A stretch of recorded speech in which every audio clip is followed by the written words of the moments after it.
Hi everyone, welcome to my YouTube channel. I hope आप सब अच्छे होंगे और लाइफ में भी बहुत अच्छा कर रहे होंगे। ठीक है।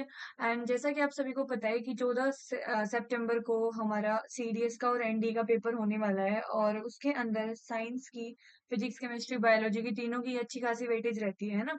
तो उसके अंदर हम बायोलॉजी की जो पीवाईक्यू है वो करेंगे इस लेक्चर में। और इसके बाद भी मैं टॉपिक वाइज करूंगी, मतलब अब जैसे सेल का कर रहे हैं इसके बाद टिश्यू का।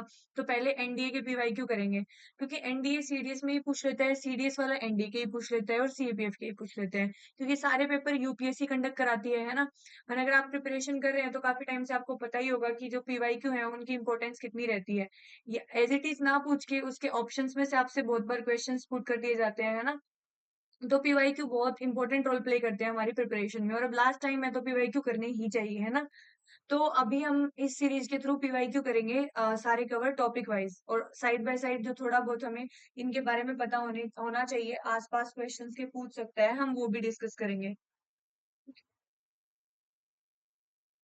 इसी के साथ हम सेशन स्टार्ट करते हैं और फर्स्ट क्वेश्चन जो है हमारा वो देखते हैं। फर्स्ट क्वेश्चन क्या है? Within an animal cell the most abundant inorganic constituent of protoplasm is.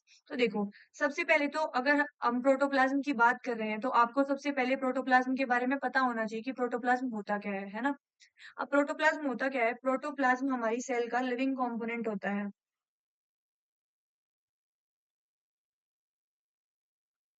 ये सेल का क्या होता है? लिविंग कंपोनेंट होता है, पहली बात।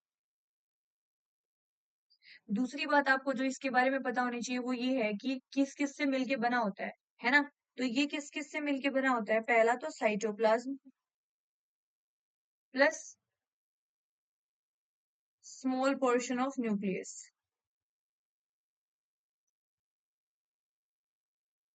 ठीक है।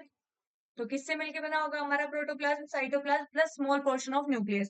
अब इस न्यूक्लियस के पोर्शन में पता है कई बार ऑप्शंस में आपको न्यूक्लियोप्लाज्म भी दे सकता है एंड साइटोप्लाज्म दे देगा, और साइटोप्लाज्म के अंदर हमारे सेल ऑर्गेनेलीज होते हैं, तो cytoplasm plus cell organelles plus nucleoplasm भी दे सकता है ना। तो वो ऑप्शन वैसे उसी तरीके से, जिस तरीके से ऑप्शन होंगे आपको उसी तरीके से आंसर करना है।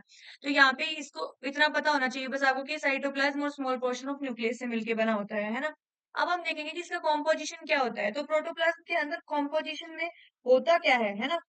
तो इसके अंदर वाटर रहता है हमारा। क्या रहता है? वाटर रहता है। देखो, जैसे हमें जिंदा रहने के लिए पानी की जरूरत होती है ना, वैसे ही हमारा जो प्रोटोप्लाज्म है वो एक लिविंग कंपोनेंट है, और उसको जिंदा रहने के लिए भी पानी चाहिए। तो उसका जो कॉन्स्टिट्यूएंट होता है, इनऑर्गेनिक कॉन्स्टिट्यूएंट मोस्ट अबंडेंट, वो क्या रहता है? वाटर रहता है। So option B will be the right answer.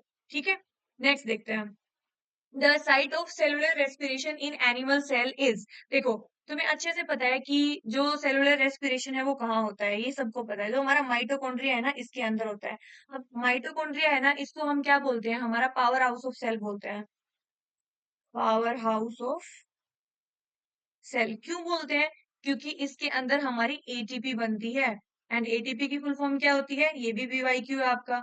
Adenosine try phosphate. जो हमारी एनर्जी होती है ना, वो इसकी फॉर्म में स्टोर रहती है। ठीक है। इसीलिए हम इसको हमारा पावर हाउस ऑफ सेल बोलते हैं, energy currency of the cell बोलते हैं। और जब जो हम ग्लूकोज लेते हैं ना, जो खाना खाते हो, कार्ब्स लेते हो, जितना भी, ठीक है, उसमें जो ग्लूकोज होता है वो टूटता कहाँ है? वो टूटेगा, ठीक है, और वो टूटने के बाद हमें क्या मिलती है? एनर्जी मिलती है।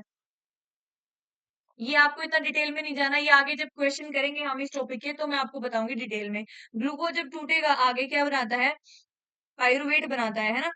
ये पाइरुवेट फर्दर फिर क्या होता है? आगे टूटता है। कोई एनारोबिक रेस्पिरेशन होता है तो उसमें ये लैक्टिक एसिड बना लेता है, और कंप्लीट एब्सेंस रहता है तो इथेनॉल वगैरह बन जाता है ना। ईस्ट वगैरह में हम देखते हैं। और जो हमारा एरोबिक रेस्पिरेशन होता है उसके अंदर हमारा क्या रहता है? पाइरुवेट के बाद हमें एनर्जी मिलती है 38 एटीपी, और in the form of ATP, मतलब एनर्जी मिलती है in the form of ATP. ठीक है। तो हमारा जो माइटोकॉन्ड्रिया है वो क्या है? हमारा पावर हाउस ऑफ सेल है। यही है हमारा सेलुलर रेस्पिरेशन का साइट, जहाँ पे हमारा रेस्पिरेशन होता है। ठीक है। राइबोसोम क्या होता है? राइबोसोम का फंक्शन क्या होता है? हमारा प्रोटीन सिंथेसिस करता है ये। Protein synthesis. इसके भी दो पोर्शन रहते हैं। पहला रहता है हमारा रफ एंडोप्लाज्मिक रेटिकुलम, दूसरा रहता है स्मूथ एंडोप्लाज्मिक रेटिकुलम। ये रफ वाला क्या होता है? ये जो राइबोसोम है ये हमारे एंडोप्लाज्मिक रेटिकुलम के ऊपर प्रेजेंट होते हैं, ये बताना चाह रही हूँ मैं। ठीक है। जो ये हमारा एंडोप्लाज्मिक रेटिकुलम है ना, इसके दो पार्ट होते हैं, RER एंड SER। तो RER में क्या होते हैं, हमारे राइबोसोम प्रेजेंट होते हैं इसकी सरफेस के ऊपर, एंड SER में क्या होते हैं, राइबोसोम नहीं प्रेजेंट होते। तो राइबोसोम का काम क्या होता है, प्रोटीन सिंथेसिस। तो हमारा जो रफ एंडोप्लाज्मिक रेटिकुलम है वो क्या काम करेगा, हमारा प्रोटीन सिंथेसिस का काम करेगा। दूसरा हमारा जो स्मूथ एंडोप्लाज्मिक रेटिकुलम है, देखो कोई भी स्मूथ सरफेस होती है वो चिकनी होती है ना, और चिकना क्या होता है, लिपिड होती है। लिपिड होती है हमारी चिकनी, तो इसीलिए ये किसमें हेल्प करेगा, लिपिड की सिंथेसिस में, लिपिड सिंथेसिस। इसके अलावा ये क्या काम करता है, हमारा डिटॉक्सिफिकेशन में भी काम करता है, डिटॉक्सिफिकेशन का भी काम यही करता है, ड्रग्स और पॉइजन्स का। ठीक है। एंड इसके अलावा जो तीसरा फंक्शन रहता है स्मूथ एंडोप्लाज्मिक रेटिकुलम का, वो रहता है हमारा स्टीरॉयडल हॉर्मोन्स की सिंथेसिस करना,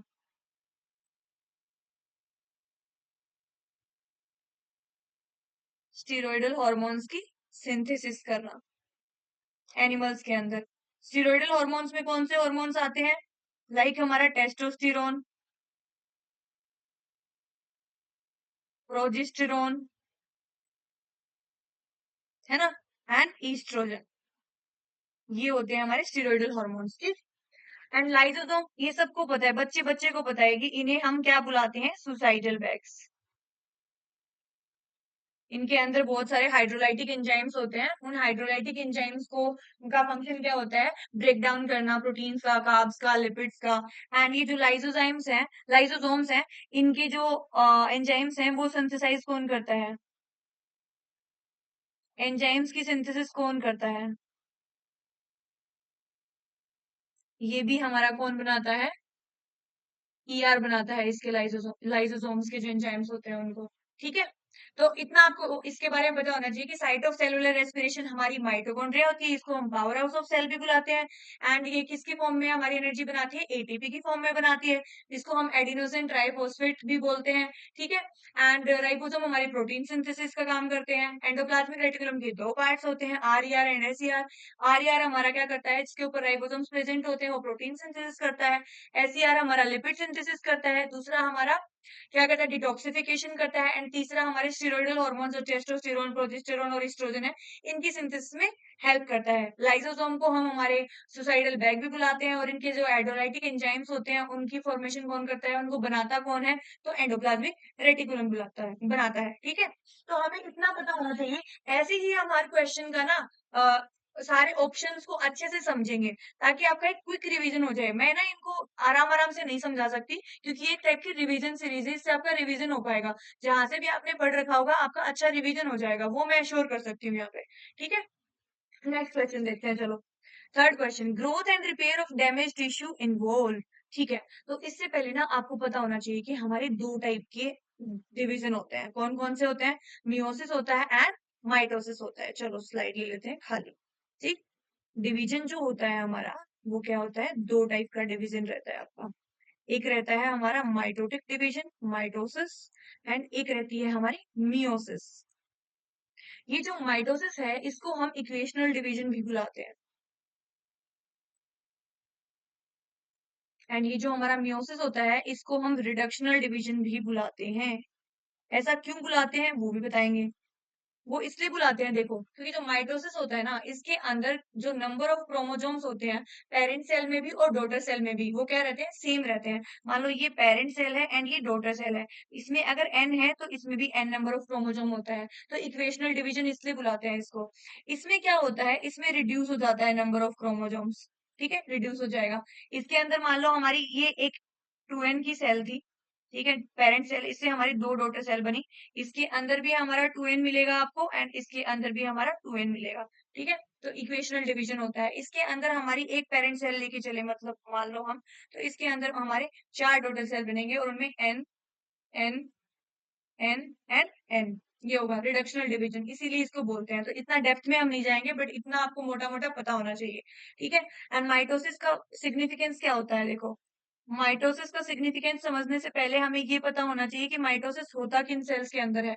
तो माइटोसिस हमारा सोमैटिक सेल्स के अंदर होता है, सोमैटिक सेल्स के अंदर, इसीलिए इसका सिग्निफिकेंस क्या रहेगा, ग्रोथ एंड रिपेयर।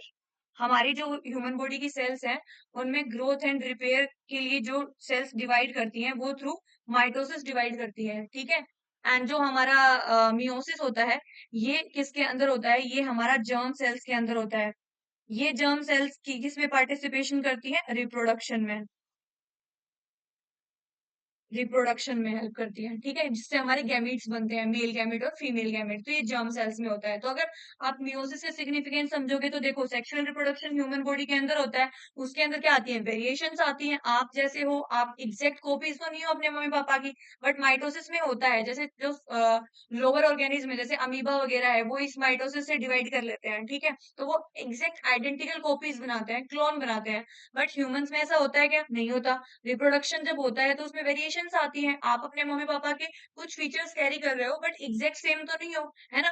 तो रिप्रोडक्शन में क्या होता है? फिर यहाँ पे वेरिएशंस आती हैं, क्योंकि क्या होता है उसमें, उस दौरान मियोसिस होता है जर्म सेल्स में। तो ये इसका सिग्निफिकेंस हो जाएगा हमारा वेरिएशंस, ठीक है। तो हमारा माइटोसिस का जो सिग्निफिकेंस होता है वो क्या होता है? Growth and repair. And meiosis का जो सिग्निफिकेंस होता है वो क्या होता है? वेरिएशंस। एक इक्वेशनल डिवीजन होता है, एक रिडक्शनल डिवीजन होता है। बेसिकली जो हम हायर ऑर्गेनिज्म है, जो एनिमल्स हैं, ह्यूमन बींग है, उनके अंदर जो सेक्सुअल रिप्रोडक्शन है, उसके दौरान जो हमारी जर्म सेल्स हैं, जो हमारे गैमीट बनाती हैं, वो मियोसिस के थ्रू बनाती हैं, ठीक है। सो आई होप आपको ये क्लियर है। अब मैं आगे बढ़ती हूँ, हम चलते हैं अपने थर्ड क्वेश्चन की तरफ। इतना मैं श्योर कर रही हूँ कि इसके बाद आपको पूरा रिवीजन हो जाएगा आपका मस्त अच्छे तरीके से, ठीक है। तो हमारा क्या था? Growth and repair of damage tissue involve. ये पूछ रहा है आपसे कौन सा डिवीजन होगा इसके अंदर, तो माइटोटिक सेल डिवीजन ओनली। क्यों? ए माइटोटिक जैसे तो कोई डिवीजन ही नहीं होता। मियोटिक सेल डिवीजन में मैंने बताया वेरिएशंस आएंगी, ठीक है। बोथ माइटोटिक नहीं भाई, ऐसे थोड़ी होता है। ये सिर्फ मियोसिस तो हमारी जर्म सेल्स करेंगे सिर्फ। तो growth and repair of damage tissue किसकी यूज है? माइटोटिक सेल डिवीजन ओनली, ठीक है। चलो next question. Amoeba is a unicellular organism and the single cell performs all functions of a living organism. देखो इसने ना इसमें इसकी डेफिनेशन बता दी यूनिसेलुलर ऑर्गेनिज्म की। यूनिसेलुलर ऑर्गेनिज्म कौन से ऑर्गेनिज्म होते हैं? जिनके अंदर एक सिंगल सेल जो होती है ना, वो सारे फंक्शंस को परफॉर्म करती है। हम जैसे हैं वो हम मल्टी सेलुलर है। मल्टी सेलुलर कहने का मतलब क्या है? हमारे अंदर डिफरेंट डिफरेंट सेल्स के डिफरेंट डिफरेंट फंक्शंस हैं। आप खुद देखो, हमारे अंदर तो सोमैटिक सेल्स भी और जर्म सेल्स भी हैं। सोमैटिक सेल्स हमारी ग्रोथ एंड रिपेयर का जिम्मा संभाल रही हैं, और जो हमारी जो जर्म सेल्स हैं वो हमारा रिप्रोडक्शन में हेल्प कर रही हैं। तो हमारा क्या है? डिफरेंट सेल्स है, सेल से फिर टिश्यू बन गए, टिश्यू से हमारे ऑर्गन बनते हैं, ऑर्गन से हमारे ऑर्गन सिस्टम बनते हैं। तो हम तो मल्टी सेलुलर में हैं। बट अमीबा तो एक ही सेल का ऑर्गेनिज्म होता है। ऐसा होता है क्या कि वो एक ही सेल का ऑर्गेनिज्म है और वो सारे फंक्शंस को परफॉर्म कर रहा है ना? तो देखो ये बिल्कुल सही बात है, अमीबा यूनिसेलुलर है, ठीक है। सेल इज द फंडामेंटल, अरे ये तो बच्चे बच्चे को पता है ना, cell is the fundamental unit of living organism. भाई सेल के बिना तो अस्तित्व ही नहीं है, वो आपका एग्जिस्टेंस को जस्टिफाई करता है सेल, है ना। तो जब एक सेल सारे फंक्शन परफॉर्म करती है यूनिसेलुलर, तो अमीबा। तो ये देखो दोनों ही स्टेटमेंट ट्रू है, ये भी ट्रू है और ये भी ट्रू है, और ये इसका करेक्ट एक्सप्लेनेशन भी है ना। तो हमारा ऑप्शन ए इसका सही आंसर हो जाएगा, ठीक है। मल्टी सेलुलर के एग्जाम्पल मैंने आपको बताई दिए, ह्यूमन बींग्स।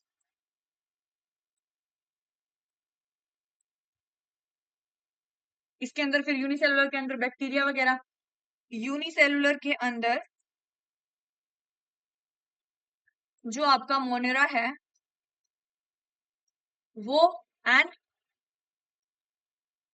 जो आपका प्रोटिस्टा है, इसके ऑर्गेनिज्म जो होते हैं ना वो यूनिसेलुलर में देखने को मिलते हैं। और बाकी जितने भी हमारे किंगडम बच गए, थ्री किंगडम्स, उनके मल्टी सेलुलर में आ जाते हैं फिर। नेक्स्ट देखो, which one of the following is the smallest unit showing the properties of life such as capacity for metabolism, response to environment, growth and reproduction. देखो भाई, सबसे पहले मेटाबॉलिज्म का मतलब पता होना चाहिए आपको। मेटाबॉलिज्म क्या होता है? जितनी भी प्रोसेसेस हमारी बॉडी के अंदर चल रही हैं जो हमें जिंदा रहने के लिए जरूरी है, फॉर एग्जाम्पल हमारा डाइजेशन है, रेस्पिरेशन है, एक्सक्रीशन है, वो तमाम तरीके के जो रिएक्शन है वो हमारा मेटाबॉलिज्म है, मेटाबॉलिज्म में आएंगे। रिस्पॉन्स टू इन्वायरमेंट आपको पता ही है, ग्रोथ आपको पता ही है, रिप्रोडक्शन आपको पता ही है।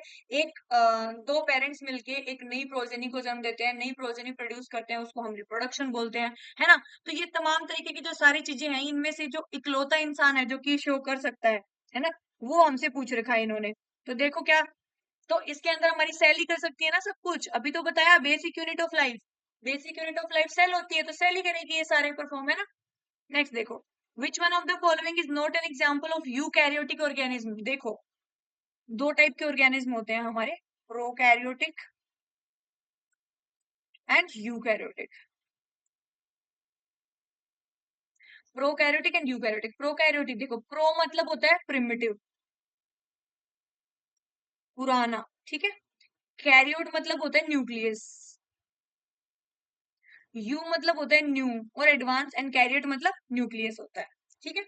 अब देखो, इसमें पुराना न्यूक्लियस होता है, मतलब कि ये पिछड़े हुए हैं बेचारे, पुराने हैं, पुरानिक है, और ये नए वाले ऑर्गेनिज्म आएंगे इसके अंदर। देखो मोनेरा जो है ना हमारा, मोनेरा जो होता है ना, ये हमारा प्रोकैरियोट है। इसके अंदर जितने भी ऑर्गेनिज्म आएंगे ना वो प्रोकैरियोटिक है। एंड इसके बाद जो हमारे चार किंगडम बच गए ना, प्रोटिस्टा, फंजाई, एनिमल या प्लांटी, ये सब किसके अंदर आते हैं? ये हमारे यूकैरियोट्स के अंदर आते हैं, ठीक। अब मोनेरा के अंदर क्या क्या आता है? जैसे देखो, बैक्टीरिया, माइकोप्लाज्मा, माइकोप्लाज्मा जो कि हमारी स्मॉलेस्ट लिविंग सेल है, जिसके अंदर सेल वॉल एब्सेंट होता है। ये पूछता है बहुत बार क्वेश्चन, ठीक है। तो ये किसके अंदर आएंगे? मोनेरा के अंदर। एंड उसके प्रोकैरियोट्स के अंदर। अब प्रोकैरियोट्स जो होते हैं ना, इनके अंदर क्या होता है? प्रोकैरियोट्स के अंदर जो जेनेटिक मटेरियल होता है ना, जेनेटिक मटेरियल प्रोकैरियोट्स में ये नेकेड होता है। किसके अंदर? ये जो न्यूक्लियोइड होता है एक सब्सटेंस, उसके अंदर दिखता रहता है हमें। हमारे अंदर जो यूकैरियोट्स है उनके अंदर क्या होता है? एक न्यूक्लियस होता है जिसके अंदर हमारा जेनेटिक मटेरियल होता है। इसके अंदर छिपा हुआ होता है हमारा जेनेटिक मटेरियल, ठीक है। तो विच one of the following is not an example of eukaryotic organism? तो हमारे यूकैरियोटिक हमारे ह्यूमन बीइंग भी हैं, प्लांट भी है, ईस्ट भी हमारा फंजाई है। ईस्ट फंजाई में आता है, तो हमारा बैक्टीरिया बचा ना, बैक्टीरिया हमारा क्या हो जाएगा? मोनेरा के अंदर आएगा। और मोनेरा क्या होते हैं? प्रोकैरियोटिक होते हैं, है ना। जो पांच किंगडम ऑफ क्लासिफिकेशन है जिसके अंदर आप देखोगे। नेक्स्ट देखो, cell wall of any fungus is different from plants in having. देखो, जो हमारा सेल वॉल होता है, मेनली अगर आपसे पूछा जाए सेल वॉल किसका? प्लांट का। तो आप प्लांट का क्या बताओगे? किससे मिलके बना होता है? मेनली सेलुलोज से, एंड हेमी सेलुलोज से भी मिलके बना हो सकता है। बनने को तो और चीजों से भी बन सकता है, बट प्राइमरीली किससे बनता है? सेलुलोज से बनता है। हेमी सेलुलोज, पेक्टिन, इन सब से भी बनता है, ठीक है। एंड अगर हमसे पूछे एनिमल्स, भाई एनिमल्स में तो सेल वॉल होता ही नहीं है, तो इसका आंसर मत कर देना, इसके अंदर तो सेल वॉल होगा ही नहीं, ठीक है। उसके बाद अगर आपसे पूछे फंजाई का किससे बनता है, तो आप बोलोगे काइटिन नाम का सब्सटेंस है उससे बनता है, ठीक है। एंड ये जो सेलुलोज है, हेमी सेलुलोज है, ये सब है क्या? पॉलीसेकेराइड्स हैं, शुगर्स है, सिंपली कॉम्प्लेक्स शुगर्स। उसके बाद हमारा एल्गी, एल्गी बेसिकली प्लांट्स में ही आता है, बट इसका थोड़ा सा डिफरेंट रहता है। इसके अंदर क्या होते हैं? मैनन्स होते हैं, ठीक है। कैल्शियम कार्बोनेट भी होता है, कई बार सिलिका भी होती है, और वो सेलुलोज और हेमी सेलुलोज वगैरह तो होते ही हैं इसके अंदर, ठीक है। एल्गी के अलावा क्या रह गया? हमारा बैक्टीरिया, सबसे इंपॉर्टेंट। बैक्टीरिया के अंदर 3 लेयर प्रोटेक्शन होती है, ग्लाइकोकैलिक्स रहता है, सेल वॉल रहती है, सेल मेम्ब्रेन रहती है, ठीक है। तो बैक्टीरिया के अंदर क्या होगा? बैक्टीरिया की किससे बनती है? पेप्टाइडोग्लाइकन से। ये आपसे पूछता है, ये इंपॉर्टेंट है, एनिमल्स में होता ही नहीं। एंड प्लांट्स की किससे बनती है? हमारी सेलुलोज से बनती है, फंजाई की काइटिन से बनती है, एल्गी में मैनन्स, गैलेक्टेंस ये सब होते हैं, एंड बैक्टीरिया की पेप्टाइडोग्लाइकन से बनती है। तो हमसे क्या पूछ रहा है? Cell wall of any fungus is different from plants in having chitin. Chitin will be the right answer. Next question, which one of the following is an organelle that is not found in prokaryotic cells? देखो, prokaryotic cells में क्या क्या होता है, क्या नहीं होता है, इसीलिए मैंने आपको वहां पे नहीं बताया क्योंकि क्वेश्चन में रखा हुआ है। अब प्रोकैरियोटिक सेल्स में क्या नहीं पाया जाता? प्रोकैरियोटिक सेल्स में भाई क्या नहीं पाया जाएगा? देखो, प्रोकैरियोटिक्स में सेल वॉल तो होता है, अभी हमने देखा कि बैक्टीरिया है, बैक्टीरिया की सेल वॉल किससे बनती है? पेप्टाइडोग्लाइकन से बनती है, तो सेल वॉल तो इसके अंदर होता है ना। एंड प्लाज्मा मेम्ब्रेन भी होती है, अभी मैंने बैक्टीरिया के अंदर बताया आपको, ग्लाइकोकैलिक्स, प्लाज्मा मेम्ब्रेन या सेल मेम्ब्रेन या फिर सेल वॉल, तीनों होते हैं। और जो राइबोसोम जो होता है ना, ये दोनों में होता है, बोथ। प्रोकैरियोट्स में भी प्रेजेंट होता है ये, एंड ये यूकैरियोट्स में भी प्रेजेंट होता है राइबोसोम, ठीक। तो ये भी होता है, ये भी होता है, और ये भी होता है। तो माइटोकॉन्ड्रिया नहीं होता, माइटोकॉन्ड्रिया सिर्फ हमारा फंक्शन है, माइटोकॉन्ड्रिया किसका फंक्शन है? सिर्फ हमारा फंक्शन है। एंड माइटोकॉन्ड्रिया जैसा ही एक स्ट्रक्चर होता है मीजोसोम, जो इसका एनालोगस है, ये किसके अंदर प्रेजेंट होता है? बैक्टीरिया के अंदर प्रेजेंट होता है। ठीक है, बट माइटोकॉन्ड्रिया प्रेजेंट नहीं होता है इनके अंदर। माइटोकॉन्ड्रिया जैसा एक स्ट्रक्चर है इनके पास। ठीक है, तो option B will be the right answer. Who among the following first discovered cell? अरे भाई ये बच्चे बच्चे को पता है, इतना इजी क्वेश्चन है ना। रॉबर्ट हुक इन 1665। लीवन हुक ने तो लिविंग सेल की डिस्कवरी करी थी, लिविंग सेल की। रॉबर्ट ब्राउन ने हमारा न्यूक्लियस डिस्कवर किया था। ठीक है, एंड रुडोल्फ वर्चो ने हमारी सेल थ्योरी को मॉडिफाई किया था। सेल थ्योरी को क्या किया था? मॉडिफाई किया था। सेल थ्योरी को मॉडिफाई किया था। सेल थ्योरी होती क्या है? सेल थ्योरी कुछ नहीं होती, बस सिंपली की चाहे प्लांट सेल हो चाहे एनिमल सेल हो, सब किससे मिलके बने हैं? सेल से मिलके बने हैं। सॉरी, प्लांट हो चाहे एनिमल हो, सब किससे मिलके बनते हैं? सेल से मिलके बनते हैं। सेल फर्दर टिश्यू बनाती है, और नई सेल कहाँ से आती है? प्री एग्जिस्टिंग सेल से आती है। ठीक है, ये दो इसके पोस्टुलेट्स हैं। सेकंड वाला हमारे रुडोल्फ वर्चो ने दिया था। 10th क्वेश्चन देखो, which one of the following groups of cellular organelles contains DNA? देखो, इनमें से कौन से ऑर्गेनेली ऐसे हैं जिनके पास डीएनए होता है? तो हमारा न्यूक्लियस भैया इसके पास तो होता ही है, क्योंकि डीएनए क्या है? हमारा जेनेटिक मटेरियल है, और वो किसके अंदर होता है? न्यूक्लियस के अंदर होता है। इसके अलावा क्लोरोप्लास्ट एंड माइटोकॉन्ड्रिया के पास भी खुद का डीएनए एंड राइबोसोम्स प्रेजेंट होते हैं। राइबोसोम्स कौन से? 70s, जो किसके अंदर मिलते हैं? प्रोकैरियोट्स के अंदर मिलते हैं। एंड यूकैरियोट्स के अंदर कौन से होते हैं भाई? यूकैरियोट्स के अंदर होते हैं एटीएस। ये एस क्या है? ये है Svedberg unit. Clear? Svedberg unit. Next देखो 11th, one of the additional functions of smooth endoplasmic reticulum, अभी बताया था। लिपिड सिंथेसिस तो इसका प्राइमरी फंक्शन है ना। एंड प्रोटीन सिंथेसिस तो हमारा आरईआर का फंक्शन है। स्टोरेज ऑफ बायोमोलिक्यूल्स नहीं। बचे क्या?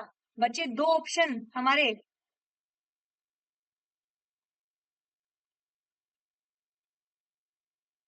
है ना, ये लिपिड सिंथेसिस तो इसका प्राइमरी फंक्शन है। आपसे क्या पूछ रहा है? इसका एडिशनल फंक्शन पूछ रहा है, मतलब secondary function, that is detoxification of toxic substance, which I have already told you. ठीक है, नेक्स्ट देखो, which one of the following cell organelles does not possess nucleic acid? अब देखो, न्यूक्लिक एसिड किसके अंदर नहीं मिलेगा?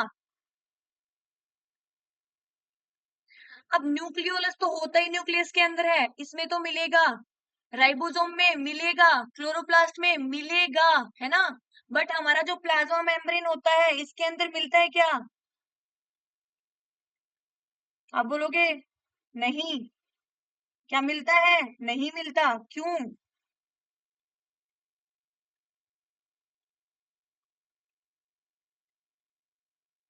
प्लाज्मा मेम्ब्रेन हमारी सेमी परमेबल मेम्ब्रेन होती है ना।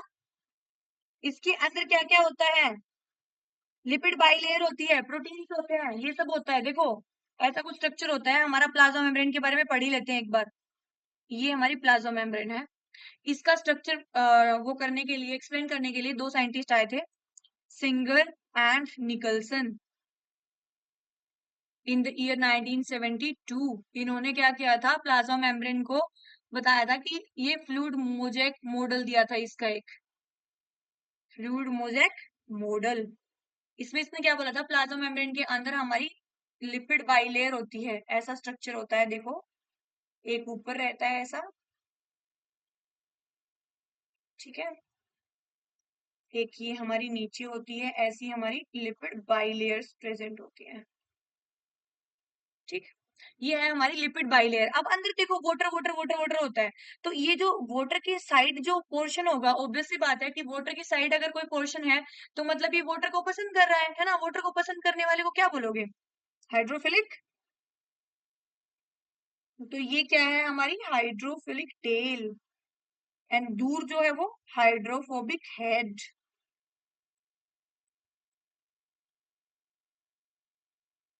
इनके अंदर कुछ कोलेस्ट्रॉल के मॉलिक्यूल्स भी होते हैं। ये क्या है? हमारी लिपिड बाइलेयर्स। इनके अंदर यही कोलेस्ट्रॉल, कौन सा कोलेस्ट्रॉल? अच्छे वाला कोलेस्ट्रॉल। अच्छा कोलेस्ट्रॉल कौन सा होता है? HDL होता है, हाई डेंसिटी लाइपोप्रोटीन, ठीक है। एंड लो डेंसिटी लाइपोप्रोटीन गंदा कोलेस्ट्रॉल होता है, जो हमें जंक से मिलता है। ये हमारा अच्छी चीजों से मिलता है, जैसे हमारे ड्राई फ्रूट्स है, वॉलनट्स वगैरह, जिनके अंदर ओमेगा 3 फैटी एसिड होता है। इसके अलावा इनके अंदर कुछ शुगर के मॉलिक्यूल भी पाए जाते हैं, sugar molecules, sugar molecule, carbs वगैरह, ठीक है।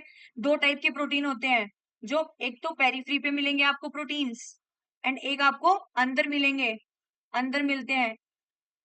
ये होते हैं बाउंड्री पे जो मिलेंगे, पेरीफ्री पे जो मिलेंगे, इनको बोलते हैं पेरीफेरल प्रोटीन्स। एंड ये क्या होते हैं? एम्बेडेड या फिर इंटीग्रेटेड प्रोटीन्स।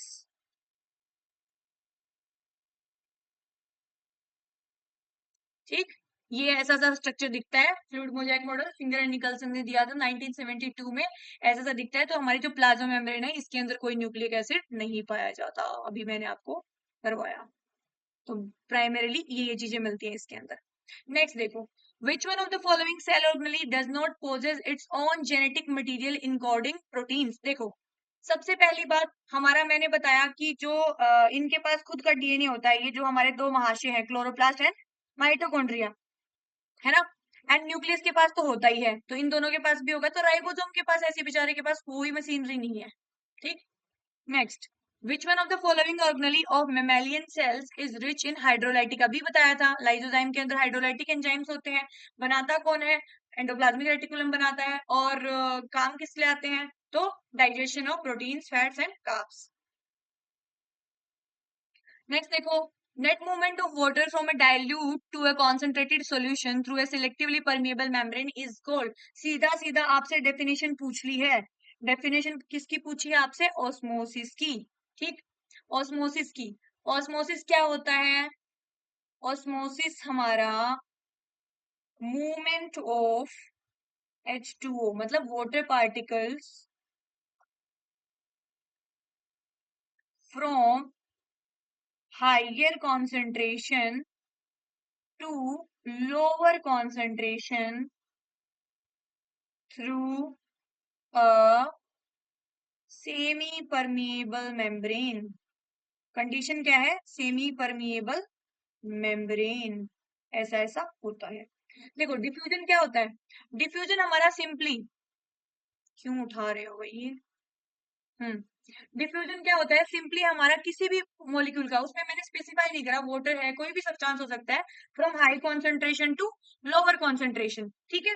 उसके बाद है हमारा डिस्पर्जन। डिस्पर्जन तो स्प्लिटिंग, स्प्लिट होता है, splitting of white light into various colours, ठीक। एब्जॉर्प्शन का मतलब पता ही है आपको, एब्जॉर्ब करना। तो ऑस्मोसिस ही बचा, ऑस्मोसिस ही इसका राइट आंसर हो जाएगा। उसके बाद ना ऑस्मोसिस हम तीन मीडियम में कराते हैं, ये भी आपको पता होना चाहिए, इंपॉर्टेंट है। हाइपोटोनिक, हाइपरटोनिक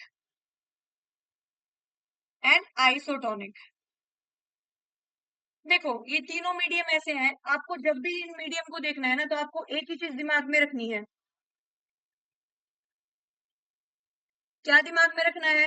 पहले आपने जो भी डेफिनेशन करी हो कि हाइपोटोनिक की जब मैं बोलूं, तो मैं बात कर रही हूँ कि जो हमारी सेल है ना, इसके अंदर जो कॉन्सेंट्रेशन है ना, वो कम है वाटर का, और बाहर जो है वो ज्यादा है। तो मूवमेंट कहाँ से कहाँ होगा? बाहर से अंदर की तरफ होगा। अंदर की तरफ होगा तो ये सेल क्या होगी? स्वेल कर जाएगी ना, पानी आके इसके अंदर, तो सेल स्वेल कर जाएगी। इस प्रोसेस को हम क्या बोल देते हैं? अगर अंदर आती गई आती गई आती गई आती गई तो क्या हो जाएगा? क्या क्या फटेगा इसका? साइटोप्लाज्म। तो इसको क्या बोल देते हैं? साइटोलिसिस। इसके अंदर उल्टा हो जाता है, तो इसके अंदर श्रिंक कर जाएगी सेल, जिसके अंदर क्या हो जाएगा? प्लाज्मोलिसिस। एंड इसके अंदर क्या होता है? इक्विलिब्रियम की स्टेज होती है।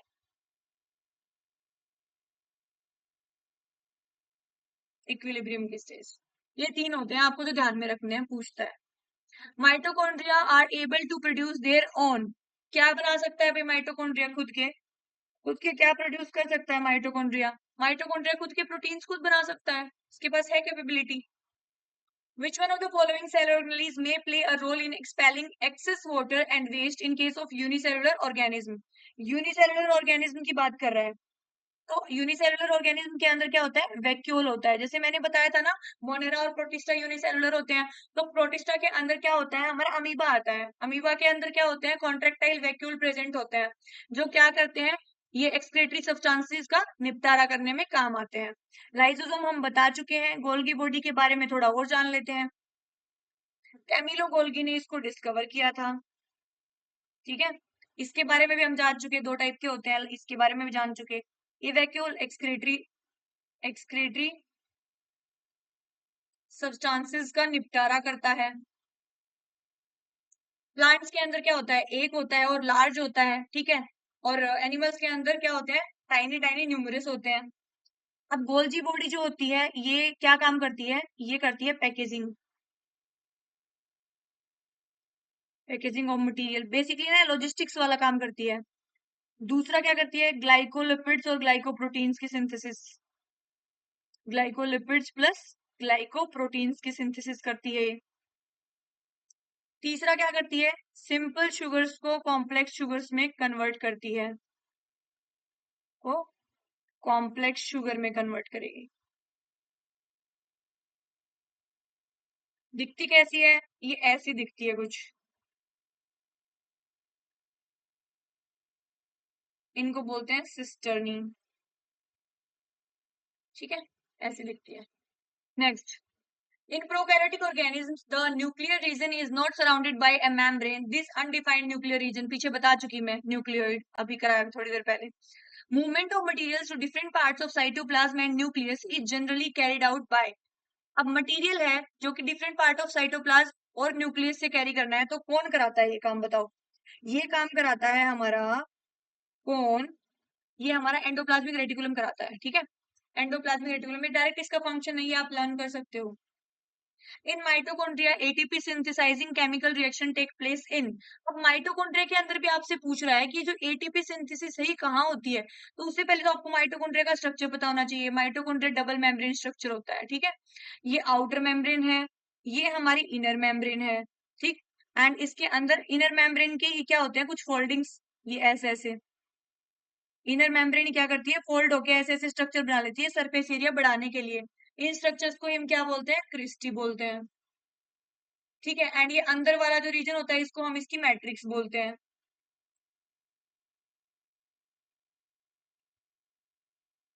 ठीक।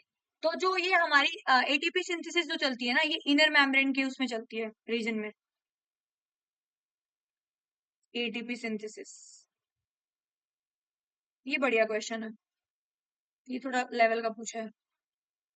If human blood is placed in a 2% detergent solution what will happen to RBC, क्या पूछ रहा है आपसे कि अगर ह्यूमन ब्लड को प्लेस कर दिया जाए 2% डिटर्जेंट सॉल्यूशन में, what will happen to the RBC, तो क्या होगा, आरबीसी श्रिंक कर जाएगी। कैसे, अभी आपको मूवमेंट वाला मैंने समझाया था ऊपर, कैसे क्या मूवमेंट होता है, क्योंकि डिटर्जेंट सॉल्यूशन क्या है कि हाइपरटोनिक सॉल्यूशन है ना। डिटर्जेंट सॉल्यूशन क्या है हमारा, ये एक हाइपरटोनिक सॉल्यूशन है। अब आप आगे समझदार हो, मैं आपको पीछे बता चुकी हूँ, आप कर लेना इसको, मूवमेंट कैसे कैसे होता है। Which one of the following plant plastid stores starch, oil and protein granules, देखो सबसे पहले हमारा जो प्लास्टिड होता है, ये होता क्या है, ये हमारा एक सेल ऑर्गेनेली है जो कि ओनली प्रेजेंट इन प्लांट्स। इसका काम क्या होता है, प्लांट्स। अब इसके अंदर ही हमारा क्लोरोप्लास्ट आता है, तो क्लोरोप्लास्ट का काम क्या होता है, खाना बनाना। प्लांट्स को ही तो खाना बनाना है, P for plants and P for plastid. हम तो इनके ऊपर डिपेंडेंट है, ये हमें खाना बना के देंगे वहां से तो हम खाएंगे, है ना। इन्हीं से तो मिलता है हमें सब कुछ खाने का। मैं नॉन वेज की बात नहीं करी, बट वेजिटेरियन वाले सोर्सेस, ठीक है। तो प्लास्टिक्स पे, इन पे डिपेंड करेंगे, तो प्लास्टिक्स हमेशा प्लांट्स में प्रेजेंट होंगे, एनिमल्स में एब्सेंट होते हैं, एनिमल्स में एब्सेंट होते हैं, ठीक है। और इसके बाद इसके टाइप्स देख लेते हैं। टाइप्स में देखो, सबसे पहले इसका होता है क्रोमोप्लास्ट, दूसरा होता है हमारा ल्यूकोप्लास्ट, एंड थर्ड होता है हमारा क्लोरोप्लास्ट।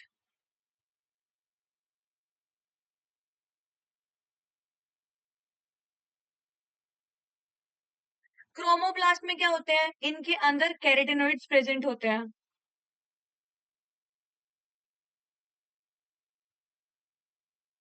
लाइक हमारे जेंथोफिल्स वगैरह।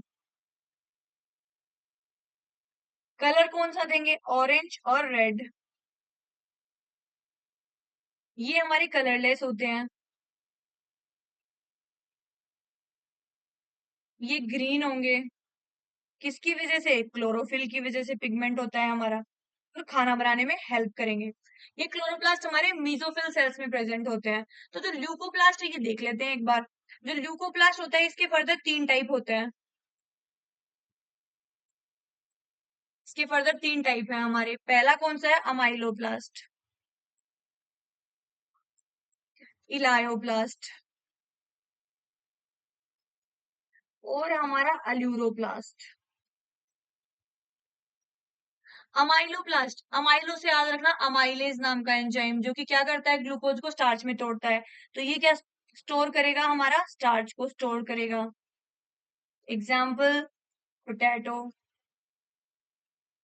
इलायो, एल फॉर लिपिड, ये लिपिड प्लस ऑयल्स को स्टोर करेगा। एंड अल्यूरो हमारा प्रोटीन को स्टोर करता है। तो ल्यूकोप्लास्ट कलरलेस होता है, इसका हमारा काम होता है स्टोरेज का बस। तो विच one of the following plant plastid store starch, oil and protein granules? तो हमारा ल्यूकोप्लास्ट। सिंपल, इसमें तो पूरा वो मतलब बेसिक बेसिक पूछा था, मैंने आपको डिटेल में बता दिया। Which one of the following statements about vacuoles is not correct? Not correct पूछा है। In amoeba vacuoles have role in nutrition, vacuoles are absent in animal cell. नहीं, देखो सबसे पहली बात तो यही गलत हो गया कि वैक्यूल्स प्रेजेंट होते हैं एनिमल सेल में। वो अलग बात है कि भी छोटे छोटे होते हैं और ज्यादा होते हैं। प्लांट्स में क्या होता है? एक इकलौता होता है, सिंगल होता है ना। यही गलत हो गया। ये तो ठीक है, in plant there is a large central vacuole, ये बताया था मैंने, 90% ऑफ वॉल्यूम लेता है। प्लांट सेल में वैक्यूल्स होता है, टर्जिडिटी और रिजिडिटी प्रोवाइड करवाता है, बिल्कुल सही है। अमीबा में वैक्यूल्स का न्यूट्रिशन में भी रोल है। क्यों? क्योंकि बेचारी अमीबा जो होती है वो कहीं से भी मुंह खोलता है, इरेगुलर शेप होती है, उसके अंदर जो वैक्यूल्स होते हैं वो सिंपली एक्सक्रीटरी फंक्शन नहीं होता उनका। उसके अलावा वो क्या करते हैं? उसको न्यूट्रिशन भी प्रोवाइड करते हैं। नेक्स्ट देखो, a cell is unable to synthesize lipids, which of its cell organelles might be defective? मैंने बताया था लिपिड की सिंथेसिस कौन करता है? Smooth endoplasmic reticulum. तो ऑब्वियसली इसी में गड़बड़ी मिलेगी हमारी। देखो हलवा है बिल्कुल questions. which one of the following statements about animal cells and plant cells is correct? देखो, animal cells have only cell membrane, not cell wall, बिल्कुल सही बात है। whereas plant cells have only cell wall, not cell membrane. नहीं, ये गलत है। Plant cell के पास सेल वॉल और सेल मेम्ब्रेन दोनों होते हैं। एनिमल सेल के पास क्या होती है? इकलौती सेल मेम्ब्रेन होती है, सेल वॉल नहीं होता। Animal cells have only cell membranes, not cell wall, but plant cells have both. ये बिल्कुल सही है। एंड ये गलत है। Both animal and plant cells have cell membranes and cell wall. नहीं, गलत है। Only some cells of animals have cell wall. नहीं, ये भी गलत है। तो option B will be the right answer. हमारे जो एनिमल सेल्स होते हैं ना, एक बार के लिए लिख लेते हैं यहाँ पे। जो हमारे एनिमल सेल्स होते हैं इनके अंदर क्या क्या एब्सेंट होता है, क्या क्या प्रेजेंट होता है, वो देख लो। एनिमल्स एंड प्लांट्स, इनके अंदर जो एक्सक्लूसिव फीचर्स है वही देखेंगे, बाकी की तो आपको सबको पता ही है, सारे सेल ऑर्गेनेल्स तो होते ही हैं बाद में। एनिमल्स के अंदर सेल वॉल एब्सेंट, इसके अंदर प्रेजेंट। इसके अंदर प्लास्टिड्स एब्सेंट, इसके अंदर प्रेजेंट। इसके अलावा सेंट्रियोल्स, सेंट्रियोल्स भी हमारा एक सेल ऑर्गेनेल है, इसके अंदर प्रेजेंट, इसके अंदर एब्सेंट, जो कि सेल डिवीजन में हेल्प करता है। ठीक है, ये ऐसे पॉइंट्स है जो हमें लर्न करने हैं, जो कि हमारे प्लांट्स में ये प्रेजेंट है, ये एब्सेंट है। इन्हीं पे से क्वेश्चन बनते हैं क्योंकि ये एक्सेप्शनल केसेस है।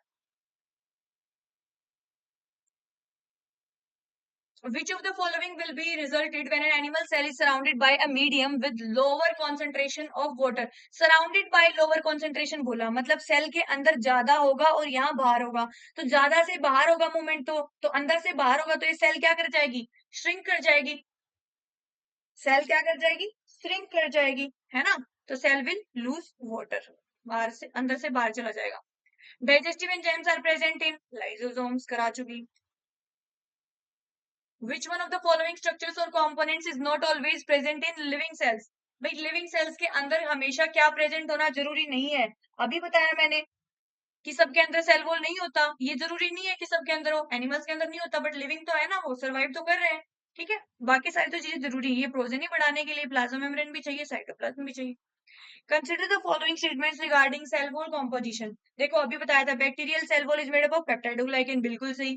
फंगल सेल वॉल सेलुलोज नहीं, chitin. Animals lack cell wall and have extracellular matrix made up of sugar and proteins. Animals में सेल वॉल नहीं होता, तो ये भी सही है ना। तो इस हिसाब से हमारा क्या हो जाएगा, 1 and 3 are correct and second is wrong. Which one of the following structures is not present in prokaryotic cell? Prokaryotic cells में क्या प्रेजेंट नहीं होता, न्यूक्लियस प्रेजेंट नहीं होता, उनके अंदर तो न्यूक्लियोइड होता है। अभी कराया था थोड़ी देर पहले, ठीक है। In a plant cell which one of the following contains their own DNA, अभी कराया था। माइटोकॉन्ड्रिया एंड क्लोरोप्लास्ट इकलौते ऐसे हैं जिनके पास खुद का डीएनए है एंड खुद का राइबोसोम्स है, ठीक है, बट 70s है। During a laboratory experiment, a student immerses epidermal leaf peel in hypertonic solution. After some time, student examined the cells under a microscope, observed that hypertonic cell solution का मतलब क्या है, cell के अंदर क्या होगा, ज्यादा होगा, ये समझ के चलते हैं, है ना, या फिर बाहर ज्यादा होगा।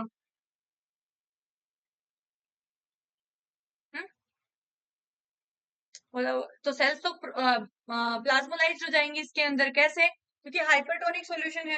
हाइपरटोनिक सॉल्यूशन है, किसके अंदर हाइपरटोनिक सॉल्यूशन है, अंदर है या बाहर है, बताया था मैंने, प्लाज्मोलिसिस होता है हाइपरटोनिक में, तो अंदर ज्यादा है बाहर कम है, अंदर ज्यादा है बाहर कम है, तो सेल क्या करेगी, श्रिंक करेगी, और इस चीज को क्या बोल देंगे, प्लाज्मोलिसिस, पीछे ही कराया था मैंने, प्लाज्मोलिसिस। तो क्या हो जाएंगी, सेल्स प्लाज्मोलाइज्ड हो जाएंगे, option B.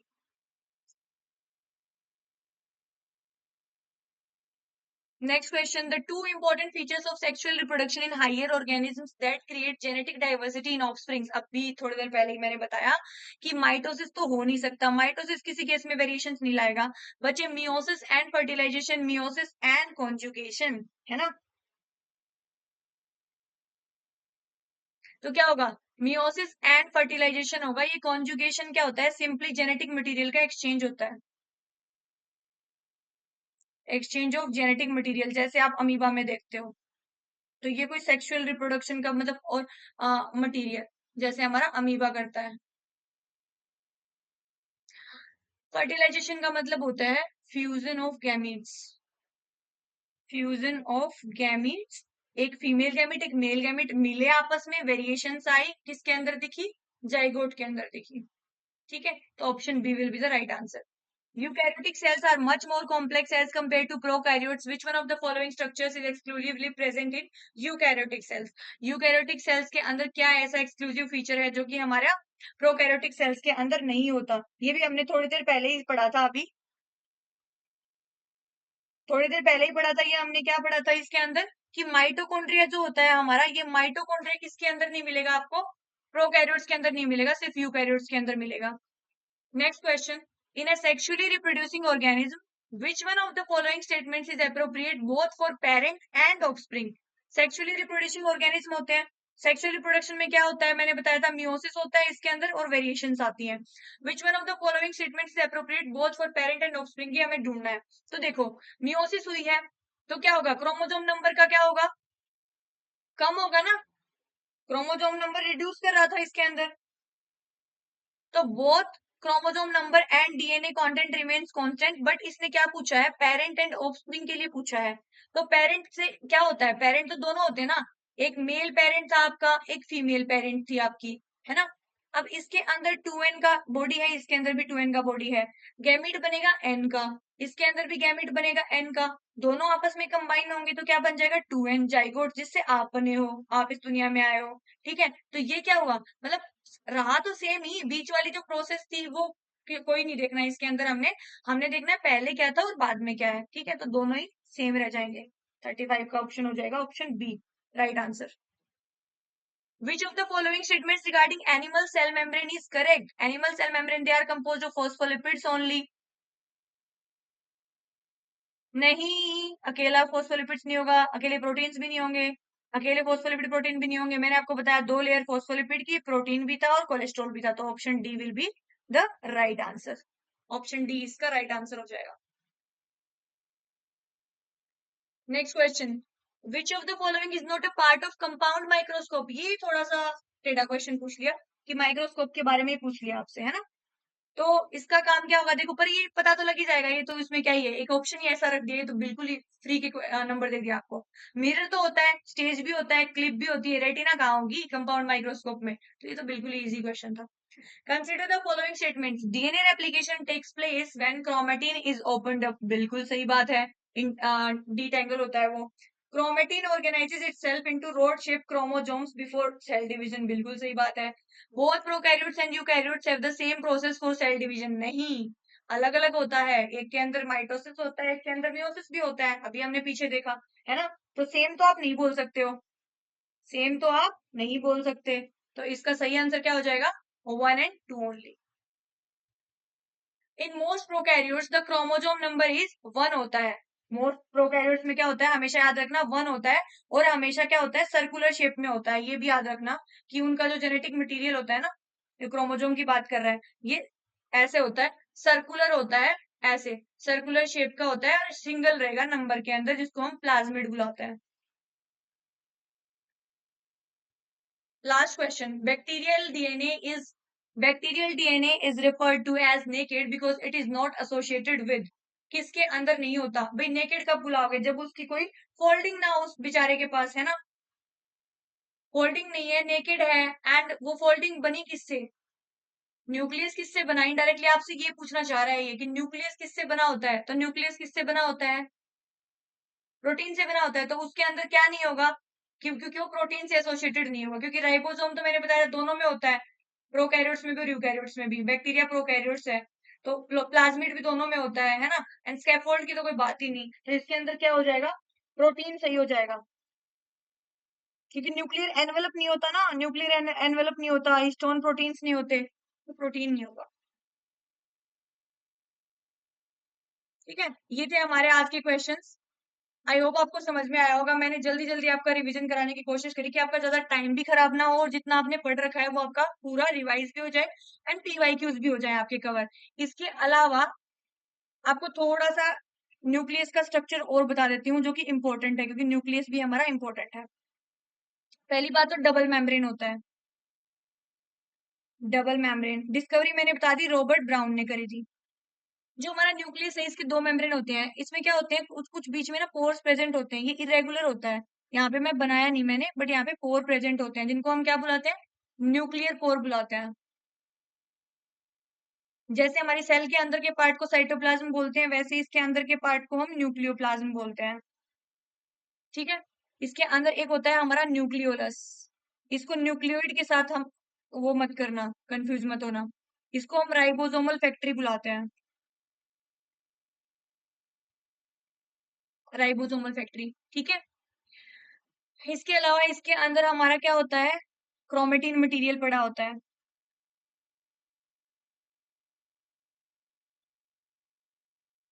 In nuclear pore का फंक्शन होता है एक्सचेंज करना मटेरियल का।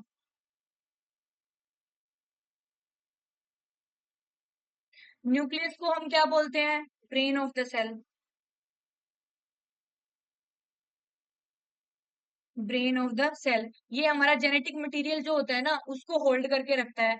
एक चीज आपको और पता होनी चाहिए कि हमारी सेल होती है, सेल के अंदर होता है हमारा न्यूक्लियस, एंड न्यूक्लियस के अंदर होते हैं हमारे क्रोमोजोम, क्रोमोजोम के अंदर होता है हमारा डीएनए, एंड डीएनए के अंदर होती है हमारी जीन्स, जो कि हमारी फंक्शनल यूनिट होती है हेरिडिटी की, फंक्शनल यूनिट ऑफ हेरिडिटी।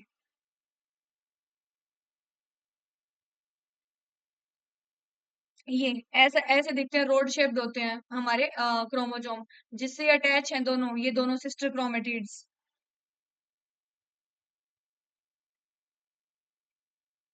इस स्ट्रक्चर को हम बोलते हैं काइनेटोकोर। अलग अलग नाम है, काइनेटोकोर नहीं, एक सेंट्रोमियर भी बोलते हैं इसको। ठीक है, सेंट्रोमियर, और ऊपर वाले को टीलोमियर भी बोलते हैं, टीलोमियर भी बोलते हैं, क्योंकि सेंटर में जो सेंट्रोमियर टीलोमियर, ठीक है, एंड इसको, इससे जो बाहर से होता है उसको बोलते हैं हम काइनेटोकोर। ठीक है, तो ये हमारा है क्रोमोजोम का स्ट्रक्चर। तो इतना आपको सेल के बारे में पता होना चाहिए, सेल वाला टॉपिक के बारे में इतनी नॉलेज आपको होनी चाहिए। इतना मोटा मोटा आपको इस लास्ट टाइम में रिवाइज करना है, ये ऐसी चीजें हैं जिनको आपको बिल्कुल नहीं छोड़ के जाना। ठीक है, आई होप आपको लेक्चर पसंद आया होगा। Do let me know in comment section and आगे भी हम इसको कंटिन्यू करेंगे क्योंकि ये अच्छी है, मतलब कि आपको फटाफट इतने मिनट में आप इसको अगर 2x पे भी देखोगे तब भी आपका हो जाएगा सारा सिलेबस रिवाइज, है ना। ठीक है, थैंक यू वेरी मच।